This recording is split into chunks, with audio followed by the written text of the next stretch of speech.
আজকে আপনাদের সাথে খুবই স্পেশাল, দেখতে অনেক বেশি সুন্দর একটা কেক শেয়ার করছি। সেটা হচ্ছে রোজ মিল্ক কেক। এই কেকটা এবারের ঈদে আপনার ডাইনিং টেবিলের সৌন্দর্য বাড়িয়ে দিবে অনেক বেশি।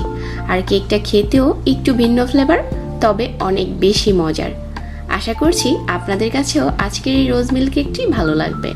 কেক তৈরির জন্য লাগবে আমাদের ফ্রেশ গোলাপ। আমি এখানে 2টার মতো লাল গোলাপ নিয়েছি। তারপর গোলাপের পাপড়িগুলো ছিঁড়ে নিচ্ছি। গোলাপের পাপড়িগুলো এখন ছিঁড়ে নেওয়া হয়ে গেছে। তারপর ফুটন্ত গরম পানি দিয়ে ভিজিয়ে রাখছি 5 মিনিটের মতো।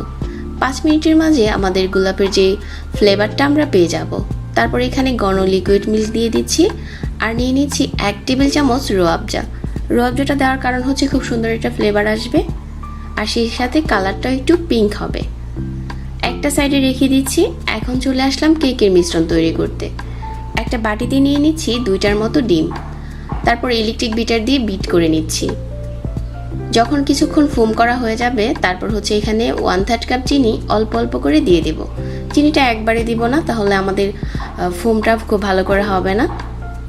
তো অল্প অল্প করে চিনিটা দিয়ে মিশিয়ে নিচ্ছি। তো এখন মিক্সারটা দেখতে অনেকটা সাদা হয়ে গেছে। তারপর এই পর্যায়ে আমি বিট করা বন্ধ করে দিচ্ছি আর একটা স্ট্রেনার নিয়ে নিচ্ছি। এটাতে নিয়ে নিচ্ছি 1/2 কাপ ময়দা আর 1/4 কাপ পাউডার মিল্ক, 1/2 চা চামচ নিয়ে নিচ্ছি বেকিং পাউডার আর 1/4 চা চামচ লবণ। তারপর শুকনো উপকরণগুলো চেলে অল্প অল্প করে মিশিয়ে নিতে হবে। আমি শুকনো উপকরণটা 2 বারে চেলে মিশিয়ে নিচ্ছি। আর এখানে আমি আবারও 1 টেবিল চামচ রোয়াবজা নিয়ে নিচ্ছি। আমাদের রোজ কেকে কোনো কালার ব্যবহার করছি না। আজকের কেকে আমি রোয়াবজাটাই ব্যবহার করছি, আর কোনো ফ্লেভারও দিচ্ছি না। রোয়াবজা থেকে খুব সুন্দর একটা ফ্লেভার আমরা কেকে পেয়ে যাব। তারপর নেড়ে চেড়ে অল্প অল্প করে সবগুলো উপকরণ মিশিয়ে নিয়েছি। কেকের মিশ্রণটা এখন তৈরি হয়ে গেছে। আজকের কেকটা আমি পানির ভাপে তৈরি করব। এর জন্য নিয়েছি একটা কাচের মল। এই মলটা কিন্তু অবশ্যই ওভেন প্রুফ হতে হবে। তারপর কেকের মিশ্রণটা ঢেলে দিচ্ছি।